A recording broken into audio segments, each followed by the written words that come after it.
आइए, स्वागत है एक बार फिर से उत्कर्ष क्लासेस ऑफ सोशोलॉजी में। आज का हमारा टॉपिक है सामाजिक परिवर्तन के कारक, फैक्टर्स ऑफ सोशल चेंज। ये हमारा वीडियो नंबर 1 होगा सामाजिक परिवर्तन के कारक से संबंधित। तो पहले कारक के रूप में हमें आज देखना है जनसंख्या और सामाजिक परिवर्तन, पॉपुलेशन एंड सोशल चेंज, या सामाजिक परिवर्तन के जैविक कारक, biological factors of social change. तो आइए वीडियो को शुरुआत करते हैं। वीडियो अगर पसंद आए तो लाइक करिएगा, वीडियो को शेयर करिएगा और चैनल को सब्सक्राइब ज़रूर कर लीजिएगा ताकि आने वाले वीडियोस के नोटिफिकेशंस आपको मिलते रहें। तो आइए शुरुआत करते हैं Utkarsh classes of sociology by Umesh sir. जैसा कि आपको बताया गया, आज का जो हमारा टॉपिक है वो है सामाजिक परिवर्तन के कारक, फैक्टर्स ऑफ सोशल चेंज। सामाजिक परिवर्तन एक सार्वभौमिक प्रक्रिया है जो विभिन्न कारकों के परिणाम स्वरूप होता है। प्राकृतिक या भौगोलिक कारक, जैविक कारक, प्रौद्योगिकी कारक तथा सांस्कृतिक कारक आदि सामाजिक संरचनाओं एवं संस्थाओं में परिवर्तन लाते हैं, जिसके परिणाम स्वरूप समाज में परिवर्तन होता है। सामाजिक परिवर्तन के कारकों को निम्नलिखित 2 भागों में विभाजित किया जा सकता है। अब यहाँ देखें, सामाजिक परिवर्तन एक सार्वभौमिक प्रक्रिया है जो सभी कालों में सभी जगहों पर चलती रहती है और इसके पीछे विभिन्न कारक जिम्मेदार होते हैं। कहने का तात्पर्य है कि विभिन्न कारकों के परिणाम स्वरूप इस प्रकार के परिवर्तन हमें देखने को मिलते हैं और वह परिवर्तन जो हैं वो प्राकृतिक हो सकते हैं, भौगोलिक, प्राकृतिक या भौगोलिक हो सकते हैं, वो जैविकी कारक होते हैं या प्रौद्योगिकी कारक होते हैं या सांस्कृतिक कारक होते हैं या अन्य कारक का भी नाम ले सकते हैं, जो क्या करते हैं, हमारी सामाजिक संरचनाओं एवं जो सामाजिक संस्थाएं हमारी हैं उनमें परिवर्तन करते हैं, जिसके परिणाम स्वरूप समाज में परिवर्तन होता है। हम सामाजिक परिवर्तन के कारकों को प्रमुख रूप से 2 भागों में बांटकर उसे देख सकते हैं। तो पहला देखें क्या है, बाह्य कारक। पहला है बाह्य कारक, ऐसे कारक जो मनुष्य के नियंत्रण से परे हैं या आंशिक नियंत्रण में होते हैं, जैसे प्राकृतिक एवं जैविक कारक। अब यहाँ पे देखें कि बाह्य कारक क्या है। तो बाह्य कारक वो हैं जो मनुष्य के नियंत्रण में नहीं होते या मनुष्य के नियंत्रण में आंशिक रूप से होते हैं। तो इस प्रकार के कारक जो है वो प्राकृतिक कारक हो सकते हैं, जैविक कारक हो सकते हैं, जो या तो व्यक्ति के बस में नहीं है या तो जो है बस में है तो बहुत थोड़ा बहुत है, तो उसको हम कहते हैं बाह्य कारक। अब आइए आगे दूसरा देखें, तो यह है आंतरिक कारक। ऐसे कारक जो मनुष्य के नियंत्रण में होते हैं फिर भी इनका प्रभाव सामाजिक परिवर्तन पर प्रत्यक्ष रूप से पड़ता है। अब ऐसे कारक जो मनुष्य के नियंत्रण में होते हैं लेकिन फिर भी सामाजिक परिवर्तन पर इनका प्रभाव प्रत्यक्ष रूप से दिखाई देता है, जैसे आप देखें प्रौद्योगिकी कारक या सांस्कृतिक कारक। तो ये कारक जो होते हैं, प्रौद्योगिकी कारक और सांस्कृतिक कारक, ये व्यक्ति के नियंत्रण में तो होते हैं लेकिन समाज में परिवर्तन लाते हैं। ये सामाजिक परिवर्तन के प्रमुख कारक निम्नलिखित हैं। अब हम देखें सामाजिक परिवर्तनों के कारकों को देख लें। तो सामाजिक परिवर्तन के कारक निम्नलिखित हैं। अब बारी बारी से हमको उसका अध्ययन करना है। तो यहाँ देखें आप, सामाजिक परिवर्तन का जैविक या जनसंख्यात्मक कारक, जिसका अध्ययन आज हम करेंगे और आने वाले वीडियोस में अन्य कारकों का अध्ययन बारी बारी से करेंगे। तो पहला कारक हमारा सामाजिक परिवर्तन के जैविक या जनसंख्यात्मक कारक। दूसरा हम देखेंगे सामाजिक परिवर्तन का प्रौद्योगिकी कारक। तीसरा देखिए सामाजिक परिवर्तन का सांस्कृतिक कारक। और चौथा सामाजिक परिवर्तन का प्रौद्योगिकी एवं आर्थिक कारक। यहाँ देखें सामान्य तौर पे आर्थिक कारक होना चाहिए था, प्रौद्योगिकी लगाया गया इसमें जो है, क्योंकि कभी कभी ये दोनों चीज़ें एक साथ प्रौद्योगिकी और आर्थिक कारक को रखा जाता है। सामान्य तौर पे प्रमुख रूप से हम यहाँ आर्थिक कारक को ही देखने का प्रयास करेंगे। आइए चले आगे चलते हैं हम जो है। तो यहाँ देखें पहला कारक ही हमें अध्ययन करना है आज इस वीडियो में। तो देखें सामाजिक परिवर्तन का जैविक या जनसंख्यात्मक कारक, population as a factors of social change, जनसंख्या सामाजिक परिवर्तन के रूप में। चलिए अब यहाँ देखें सामाजिक परिवर्तन लाने में जैविक या जनसंख्यात्मक कारकों का भी महत्वपूर्ण योगदान होता है। किसी भी देश की जनसंख्या का जन्म दर, मृत्यु दर, आवास, प्रवास, लिंगानुपात, आयु वर्ग की स्थिति आदि सामाजिक संरचना तथा सामाजिक संगठनों को अनिवार्य रूप से प्रभावित करते हैं। अब ये जो जनसंख्यात्मक कारक है वह किसी भी समाज में परिवर्तन के लिए एक महत्वपूर्ण कारक के रूप में काम करता है और इसमें प्रमुख रूप से जो चीज़ें आती हैं उसमें है जन्म दर, मृत्यु दर। किसी भी समाज का जन्म दर और मृत्यु दर वो एक जनसंख्यात्मक कारक है जो समाज में विभिन्न प्रकार के परिवर्तन उत्पन्न करता है। इसी प्रकार से आवास है, प्रवास है, जिसको लिंगानुपात है, आयु वर्ग है, ये सभी चीज़ें कहीं ना कहीं सामाजिक संरचना और सामाजिक संगठनों पर अपना प्रभाव अनिवार्य रूप से छोड़ती हैं, जिसकी वजह से समाज में विभिन्न प्रकार के परिवर्तन या विभिन्न प्रकार की स्थितियाँ उत्पन्न होती हैं।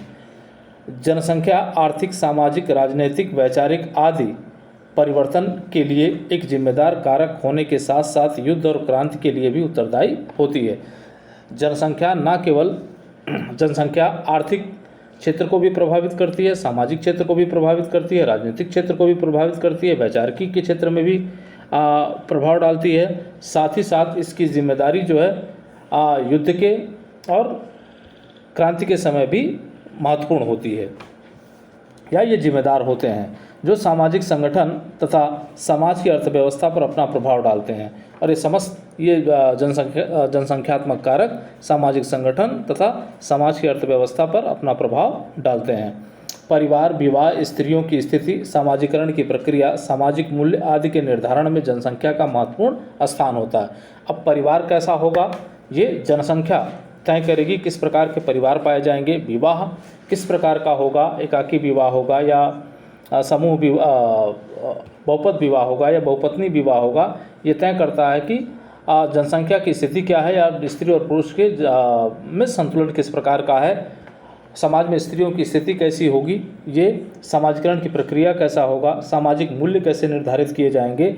इन सब का प्रभाव जनसंख्या इन सब पे प्रभाव जनसंख्या का पड़ता है। चलिए आगे देखें। सोरोकिन ने अपनी पुस्तक कंटेम्प्रेरी सोशोलॉजिकल थ्योरीज में जनसंख्यात्मक कारक के संबंध में लिखा है कि जनसंख्यात्मक कारक का तात्पर्य जनसंख्या के आकार तथा घनत्व में वृद्धि और ह्रास से है। अब यहाँ सोरोकिन की अपनी पुस्तक है कंटेम्प्रेरी सोशोलॉजिकल थ्योरीज में जनसंख्यात्मक कारकों के संबंध में उन्होंने लिखा है, अपना मत व्यक्त किया है कि भाई जनसंख्यात्मक कारक का तात्पर्य जनसंख्या के आकार एवं घनत्व में वृद्धि या ह्रास से है। इनका सीधा सा मानना है कि जनसंख्यात्मक कारक का सीधा सा तात्पर्य है कि जनसंख्या के आकार में कमी या ह्रास या जनसंख्या के घनत्व में कमी या ह्रास। अब यहाँ पे आप देखें, घनत्व का तात्पर्य है कि प्रति वर्ग किलोमीटर में निवास करने वाले लोगों की संख्या बढ़ती या घटती है तो उसका प्रभाव जो है समाज के विभिन्न कारकों पर पड़ता है। यह जनसंख्या के आकार तथा घनत्व में वृद्धि और ह्रास, परिवर्तन, जन्म दर, मृत्यु दर, आवास एवं उत्प्रवास, लिंगानुपात आदि से भी परिवर्तन के कारण होता है। अब ये जो जनसंख्या के आकार या घनत्व में जो परिवर्तन आता है जिसकी वजह से समाज में परिवर्तन दिखता है वो जन्म दर से हो सकता है, मृत्यु दर से हो सकता है, आवास और उत्प्रवास से हो सकता है, लिंगानुपात से हो सकता है। ये सभी कारक कहीं ना कहीं उस परिवर्तन के कारण बनते हैं। आइए सामाजिक परिवर्तन में जनसंख्यात्मक कारकों का प्रभाव। सामाजिक परिवर्तन में जनसंख्यात्मक कारकों का प्रभाव देखना है हमें। तो यहाँ देखिए, सामाजिक परिवर्तन में जनसंख्यात्मक कारकों के प्रभाव को सर्वप्रथम सन 1798 में माल्थस ने अपने एक लेख essay on the principles of population में सर्वप्रथम दर्शाया था। अब सामाजिक परिवर्तन में जनसंख्या के प्रभाव को सबसे पहली बार माल्थस ने दर्शाया था। कब दर्शाया था? तो सन 1798 में, और अपने एक लेख में essay on the principles of population में दर्शाया था। माल्थस का मानना है कि देश की जनसंख्या ज्यामितीय दर से बढ़ती है। देश की जो जनसंख्या है वो ज्यामितीय दर से बढ़ती है, अर्थात 1 से 2, 2 से 4, 4 से 8, 8 से 16, 16 से 32, 32 से 64, इस प्रकार से वो आगे बढ़ती चली जाती है ज्यामितीय विधि से। जबकि खाद्यान्न उत्पादन अंकगणितीय दर से बढ़ती है। जो खाद्यान्न उत्पादन है होता है समाज में वो जो है अंकगणितीय आधार पर बढ़ता है, अर्थात 1 से 2, 2 से 3, 3 से 4, 4 से 5, 5 से 6, 6 से 7, 7 से 8, इस प्रकार से आगे बढ़ता रहता है। और माल्थस का ये मानना है कि माल्थस के अनुसार किसी भी देश की जनसंख्या 25 वर्षों में दुगनी हो जाती है। और ज्यामितीय वृत्त से जो जनसंख्या बढ़ती है वो हर 25 साल बाद दोगुनी हो जाती है। जनसंख्या के असंतुलन होने पर समाज में भुखमरी, अशिक्षा, बेरोजगारी, गरीबी आदि की समस्या बढ़ जाती है। ये कहते हैं कि जनसंख्या में जब असंतुलन की स्थिति पैदा होती है तो समाज में भुखमरी बढ़ती है, अशिक्षा बढ़ती है, बेरोजगारी बढ़ती है और गरीबी बढ़ती है आदि अन्य समस्याएं उत्पन्न होती हैं। चलिए आगे बढ़ते हैं। देखें तो प्रोफेसर वात्स्यायन के अनुसार जनसंख्यात्मक कारकों का प्रभाव निम्नलिखित है।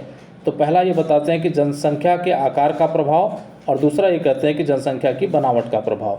तो ये दो प्रभावों को हमें देखना है कि जनसंख्या के आकार का प्रभाव और जनसंख्या के बनावट का प्रभाव। चलिए आगे आएँ। तो यहाँ देखिए जनसंख्या के आकार का प्रभाव। किसी भी जनसंख्या के आकार और सामाजिक संरचना में प्रत्यक्ष और घनिष्ठ संबंध होता है। हमारे सामाजिक मूल्य, विश्वास, आदर्श, मनोवृत्तियाँ एवं जीवन शैली आदि के साथ सामाजिक समस्याओं जैसे गरीबी, बेरोजगारी, स्वास्थ्य, शिक्षा, भ्रष्टाचार आदि सभी का प्रत्यक्ष संबंध जनसंख्या के आकार से है। जनसंख्या के आकार में होने वाले परिवर्तन से निम्नलिखित दो मुख्य जनसंख्या के आकार में होने वाले परिवर्तन को निम्नलिखित दो मुख्य आधारों से समझा जा सकता है। अब यहाँ देखें कि भाई जनसंख्या के आकार का क्या प्रभाव पड़ता है। तो किसी भी समाज के जनसंख्या के आकार और जो सामाजिक संरचना है या जो सामाजिक व्यवस्था है उससे प्रत्यक्ष और घनिष्ठ संबंध पाया जाता है।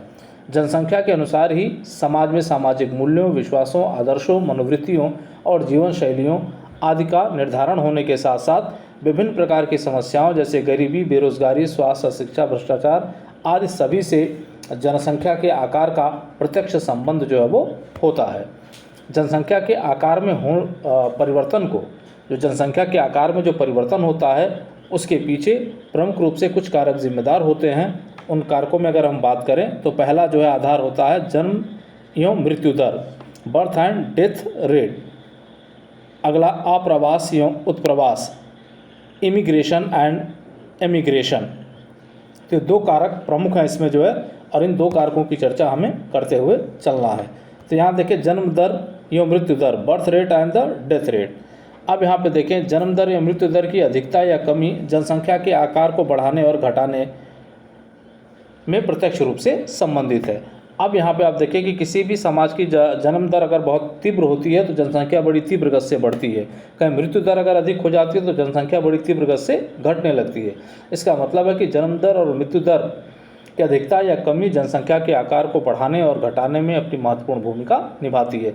जब किसी समाज में जन्म दर की अधिकता होती है तो समाज में जनसंख्या तीव्र गति से बढ़ती है, जिससे जनसंख्या का आकार बढ़ने लगता है, जिसके परिणाम स्वरूप समाज में बेकारी, कुपोषण, भ्रष्टाचार, अशिक्षा, आवास, स्वास्थ्य, निम्न जीवन स्तर, अनैतिकता आदि समस्याएं जन्म लेती हैं। अब यहाँ पे देखें किसी भी समाज में जब तीव्र गति से जब जन्म दर अधिक हो जाता है, तीव्र गति से जनसंख्या बढ़ने लगती है तो जनसंख्या का आकार बड़ा हो जाता है, जिसके परिणाम स्वरूप संसाधनों में असंतुलन स्थापित होता है, जिससे बेकारी, कुपोषण, भ्रष्टाचार, अशिक्षा, आवास से संबंधित समस्याएं, स्वास्थ्य से संबंधित समस्याएं, लोगों के जीवन स्तर का नीचे गिर जाना, अनिश्चितता व्याप्त हो जाना आदि समस्याएं अपने आप जन्म लेने लगती हैं। बढ़ती जनसंख्या का दबाव संसाधनों पर पड़ने लगता है। जो भी संसाधन समाज में उपलब्ध होते हैं उन संसाधनों पर जनसंख्या का दबाव बढ़ने लगता है, जिससे कि उस समाज में अनेकों नकारात्मक परिवर्तन प्रारंभ हो जाते हैं। तो जब जनसंख्या बढ़ने लगती है तीव्र गति से तो अनेक नकारात्मक प्रभाव समाज पर दिखाई देने लगते हैं। आइए इसमें देखें कि मृत्यु दर, आगे देखें मृत्यु दर में कमी से समाज में अनुभवी लोगों की संख्या बढ़ती है। मृत्यु दर में जब कमी होती है तो समाज में अनुभवी लोगों की संख्या बढ़ती है, जिनके अनुभव का लाभ लेकर समाज उन्नति कर सकता है। इसका मतलब है कि मृत्यु दर जब कम होती है तो अनुभवी लोगों की संख्या या औसत आयु लोगों की बढ़ जाती है और अनुभवी लोगों की संख्या बढ़ने लगती है, जिससे उनके अनुभव का लाभ समाज को मिलता है और समाज उन्नति करता है। परंतु इससे संबंधित एक समस्या यह है कि अनुभवी लोगों का व्यक्तित्व परंपरावादी होता है। जो अनुभवी व्यक्ति होते हैं वो पुराने होते हैं, परंपरावादी होते हैं या परंपरा का प्रभाव उनके ऊपर अधिक होता है, जिसके कारण वो परिवर्तन विरोधी होते हैं, जिसके कारण वो परिवर्तन का विरोध करते हैं, जिससे समाज में परिवर्तन की दर घट जाती है। यहाँ जाती है लगा लीजिएगा, घट जाती है।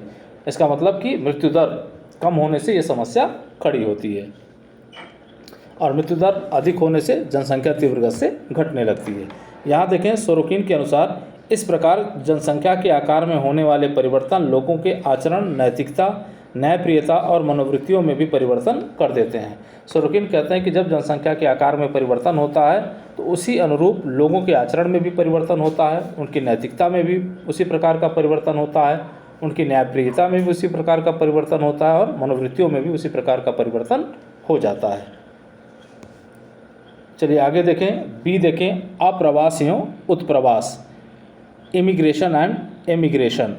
तो जनसंख्या का अप्रवास एवं उत्प्रवास के रूप में गतिशीलता भी जनसंख्या के आकार में परिवर्तन लाने के लिए महत्वपूर्ण कारक है।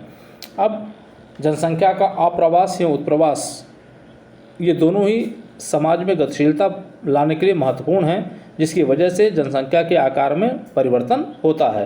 पहले हम देख लें कि अप्रवास क्या है और उत्प्रवास क्या है। जब हम अप्रवास की बात करते हैं तो अप्रवास का तात्पर्य किसी व्यक्ति द्वारा उस भौगोलिक क्षेत्र में आकर बस जाना होता है जिसका कि वो मूल निवासी नहीं है। अब एक व्यक्ति क्या करता है कि अपना मूल निवास छोड़कर क्या करता है, किसी दूसरे स्थान पर जाकर बस जाता है जहाँ का वो मूल निवासी नहीं है, तो उसे अप्रवास कहते हैं। जैसे एक व्यक्ति का कहीं और से आकर किसी नवीन स्थान पर बस जाना क्या होता है, अप्रवास होता है। वो अपना मूल स्थान छोड़ देता है, जहाँ वो जन्मा है वो स्थान छोड़कर किसी दूसरे स्थान पर बस जाता है। उत्प्रवास क्या है, तो उत्प्रवास का तात्पर्य किसी व्यक्ति द्वारा उस भौगोलिक क्षेत्र को छोड़ देने को कहा जाता है जिसका कि वो मूल निवासी है। अब एक व्यक्ति क्या करता है, जहाँ मूल निवास करता है उसको छोड़ देना क्या कहलाता है, उत्प्रवास कहलाता है। कहने का मतलब कि जिस जगह पे वो रह रहा है उसको छोड़ देता है तो उसे उत्प्रवास कहते हैं। यह अप्रवास का उल्टा होता है, यह अप्रवास का विपरीत रूप है। यह अप्रवास का विपरीत रूप या उल्टा रूप होता है।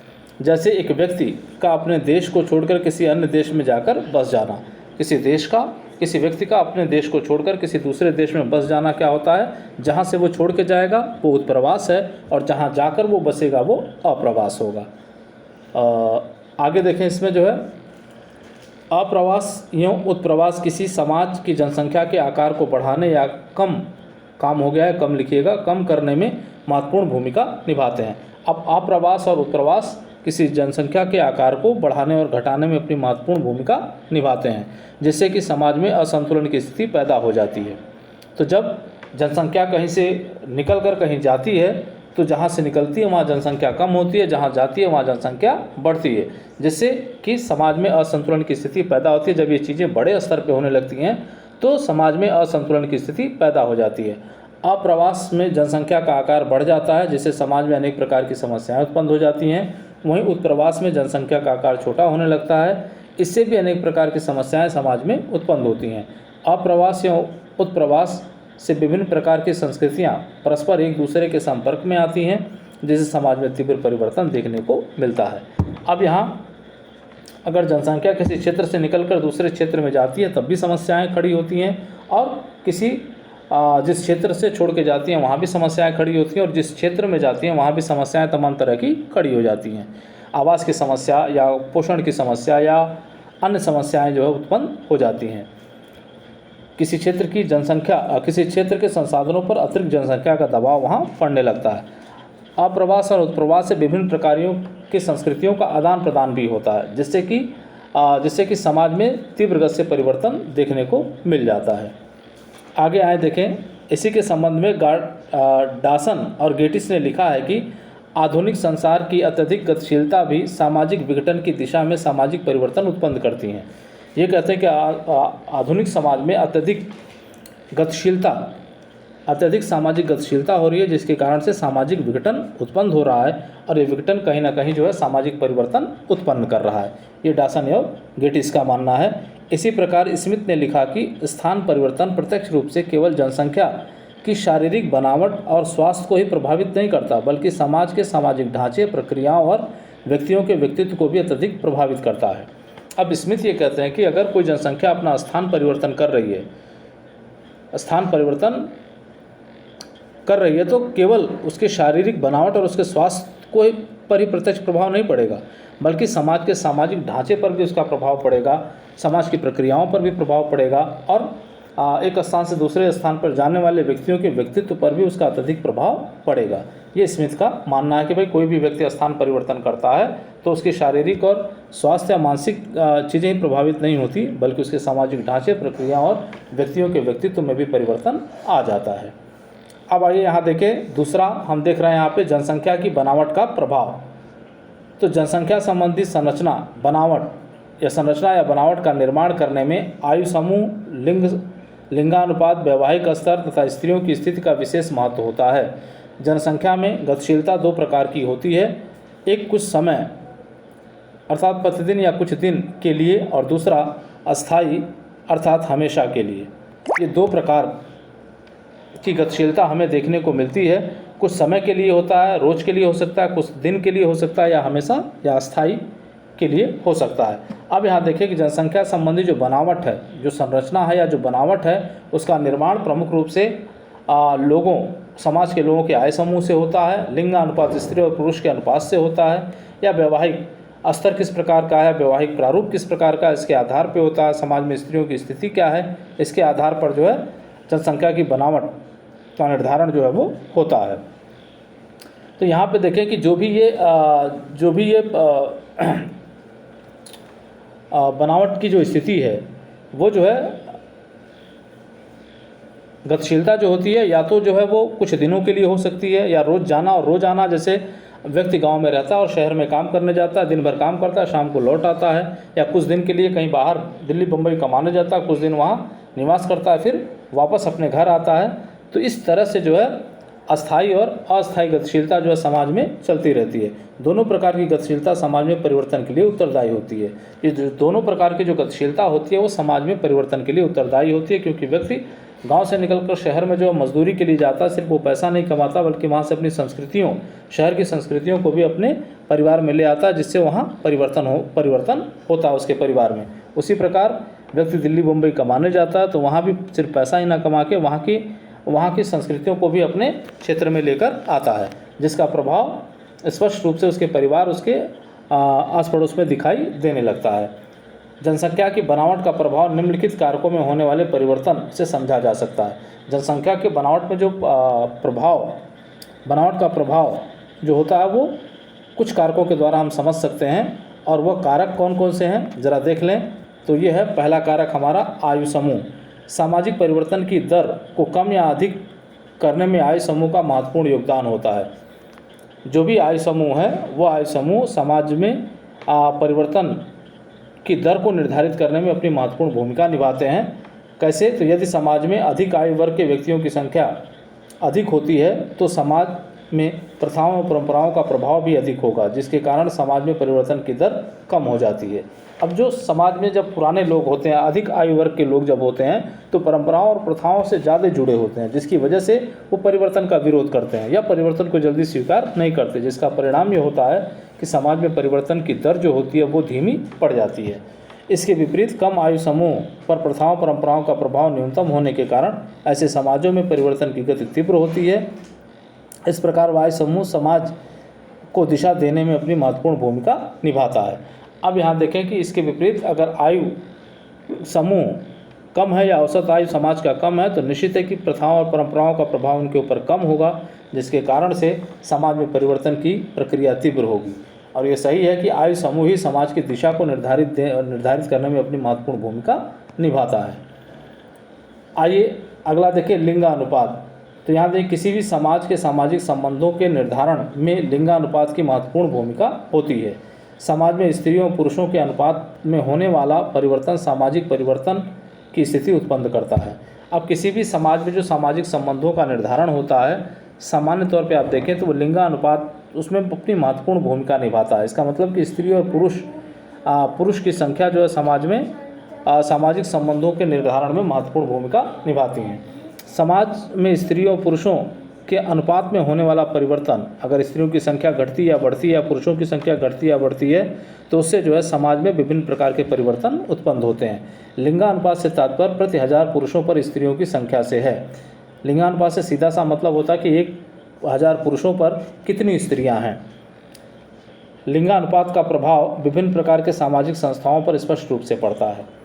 जो लिंगानुपात है या स्त्री और पुरुष का जो अनुपात है उसका प्रभाव समाज के विभिन्न प्रकार की संस्थाओं पर पड़ता है। और उसमें से एक उदाहरण जैसे ले लें आप, विवाह रूपी संस्था पर यदि लिंगानुपात के प्रभाव को देखें तो जिन समाजों में स्त्रियों की संख्या अधिक होती है उन समाजों में बहुपद विवाह का प्रचलन बढ़ जाता है, बहुपत्नी विवाह का प्रचलन जो है वो बढ़ जाता है। इसके विपरीत जिन समाजों में स्त्रियों की संख्या कम होती है वहाँ